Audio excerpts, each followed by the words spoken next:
um legado de resistência, ativismo em Angola. Angola tem uma longa história de luta pela liberdade.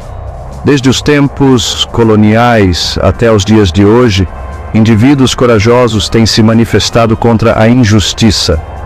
Exigiram vidas melhores para si e para suas comunidades. Este ensaio explora a história do ativismo em Angola. Destaca as lutas e triunfos destas vozes corajosas. A luta de Angola pela independência desempenhou um papel fundamental na formação do ativismo. Sementes de rebelião, os primórdios do ativismo contra o domínio colonial. Sob o domínio português, as vozes angolanas enfrentaram uma dura repressão. Falar contra as políticas coloniais significava arriscar prisão, tortura ou mesmo a morte.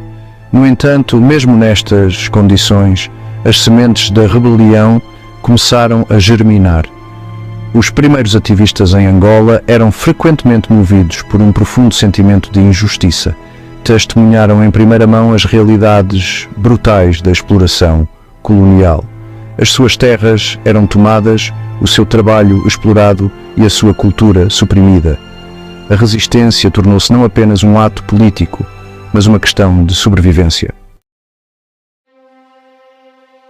A luta pela independência, UPA, MPLA e a luta armada. A história da luta pela independência de Angola é marcada por décadas de resistência e sacrifício.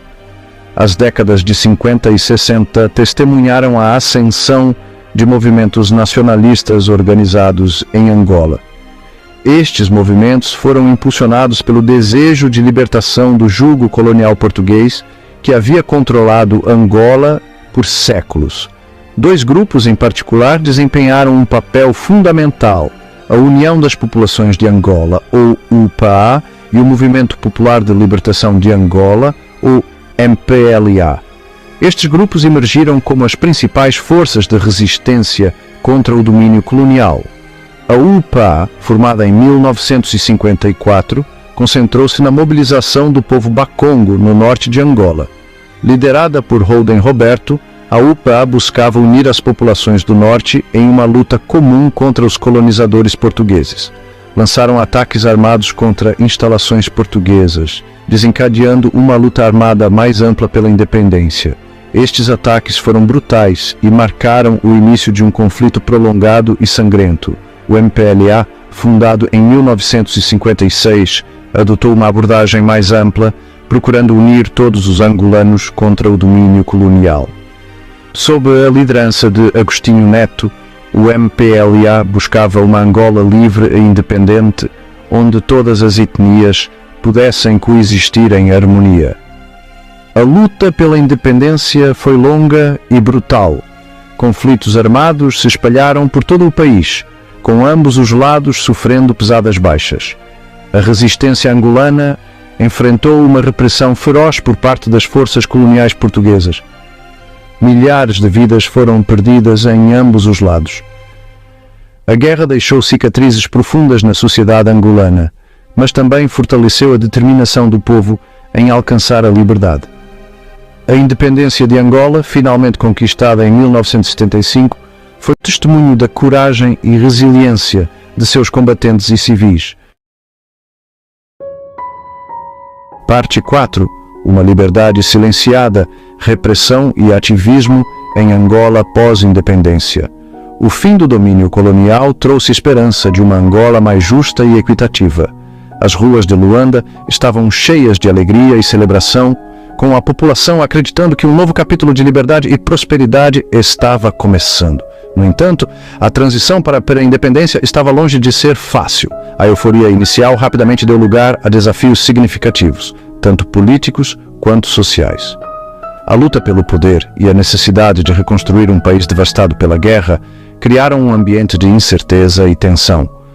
O MPLA saiu vitorioso da guerra, mas a sua vitória teve um custo. A guerra civil deixou cicatrizes profundas na sociedade angolana e a necessidade de consolidar o poder tornou-se uma prioridade para o novo governo. O país ficou profundamente dividido e o governo do MPLA, cauteloso com a dissidência, moveu-se rapidamente para consolidar o seu poder. As comunidades estavam fragmentadas e a desconfiança permeava a sociedade. E legitimar suas ações. O ativismo, que tinha sido celebrado como um motor fundamental da independência, era agora visto com suspeita. Aqueles que antes eram heróis da luta pela liberdade começaram a ser perseguidos e silenciados. O governo temia que o ativismo pudesse se transformar em oposição política. O MPLA, tendo lutado arduamente pelo controlo, desconfiava de qualquer desafio à sua autoridade. A liderança do partido estava determinada a manter o controle a qualquer custo, vendo qualquer forma de dissidência como uma ameaça direta ao seu poder. Implementaram políticas que restringiam a liberdade de expressão e de reunião. A repressão tornou-se uma ferramenta comum para silenciar vozes dissidentes. A imprensa foi censurada e os protestos foram frequentemente dispersados com violência. A promessa de uma Angola livre e justa parecia cada vez mais distante, à medida que o governo priorizava a estabilidade e o controle sobre os ideais de liberdade e democracia. Parte 5. Encontrar uma voz. A ascensão do ativismo rap em Luanda. A década de 90 testemunhou um ressurgimento do ativismo em Angola, particularmente entre os jovens em Luanda. Este período foi marcado por uma série de protestos e manifestações, onde a juventude começou a se mobilizar contra as injustiças sociais e políticas que assolavam o país. Esta nova geração, nascida após a independência, não tinha experienciado os horrores do domínio colonial, mas enfrentava as duras realidades de um regime repressivo e da desigualdade econômica. Crescendo em um ambiente de promessas não cumpridas, eles buscavam uma forma de expressar sua frustração e aspirações. Encontraram a sua voz através de um meio novo e poderoso, a música rap. O rap tornou-se uma plataforma para canalizar suas emoções e pensamentos, permitindo-lhes abordar questões que eram muitas vezes ignoradas pela mídia tradicional. Os rappers de Luanda inspiraram-se no hip-hop americano, mas infundiram a sua música com experiências distintamente angolanas. Eles adaptaram o estilo e a atitude do rap para refletir suas próprias realidades, criando um som único que ressoava profundamente com seus ouvintes. Cantavam sobre a pobreza, a brutalidade policial e a falta de oportunidades para os jovens. Suas letras eram um grito de protesto contra as condições de vida difíceis e a opressão que enfrentavam diariamente. As suas letras ecoaram numa geração desiludida com as promessas da independência. A música rap tornou-se um meio de unir os jovens, oferecendo-lhes uma voz coletiva para expressar suas esperanças e frustrações. Em cada batida e rima havia uma mensagem de resistência e resiliência, inspirando uma nova onda de ativismo e mudança social em Luanda. Parte 6. Silenciando a dissidência, as táticas de controlo do MPLA. O MPLA, ao longo das suas décadas no poder, empregou várias táticas para manter o controlo e silenciar as vozes discordantes. Estas táticas variam da manipulação subtil à repressão pura e simples, criando um clima de medo e autocensura. Uma tática comum é a cooptação. O MPLA é conhecido por oferecer cargos a críticos proeminentes dentro do governo ou de instituições estatais. Esta estratégia visa neutralizar a dissidência, trazendo potenciais causadores de problemas para a sua esfera de influência e uma ditadura democrática revolucionária. O MPLA usa a mentira, a intriga, a desinformação, a manipulação para dividir as forças patrióticas.